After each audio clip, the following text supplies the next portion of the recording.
राष्ट्रवादी काँग्रेस पक्षाचे राष्ट्रीय अध्यक्ष तथा राज्याचे उपमुख्यमंत्री अजित पवार यांच्या प्रमुख उपस्थितीत परभणी येथील युवा नेते अक्षय देशमुख यांच्यासह 15 माजी नगरसेवकांनी शुक्रवार दिनांक 28 फेब्रुवारी रोजी परभणीत आयोजित केलेल्या एका जाहीर कार्यक्रमाद्वारे राष्ट्रवादी काँग्रेस पक्षात प्रवेश केला।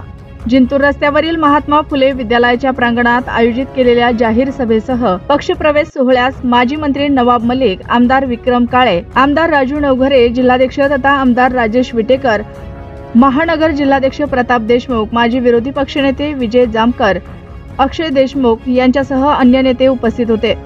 युवा नेते अक्षय देशमुख, माजी महापालिका सदस्य जाकीर लाला, नागेश सोनपसारे, विकास लंगोटे, वसीम कबाडी, आकाश लहाने, अखिल काझी, शेख अहमद, कलीम अन्सारी, अली खान मेमन, माजी नगराध्यक्षा श्रीमती जयश्री खोपे यांच्यासह अन्य तिघांनी राष्ट्रवादीत प्रवेश केला।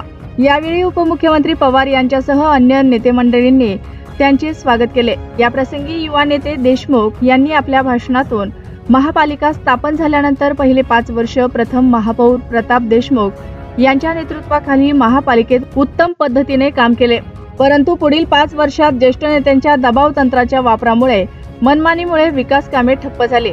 त्याचा परिणाम शहरवासियांना भोगावा लागला। माजी सदस्यांना सुद्धा रोषास सामोरे जावे लागले, असे नमूद केले। यावेळी उपमुख्यमंत्री पवार यांनी निवडणुकांना यशस्वीपणे सामोरे जा, झेंडा फडकवा, सरकारद्वारे सर्वोतोपरी मदत केली जाईल अशी ग्वाही दिली। कोणाचाही दबाव येऊ देणार नाही असे स्पष्ट करतेवेळी पवार यांनी परभणी महानगरांतर्गत भूमिगत गटार योजना पूर्णतः रखडली आहे।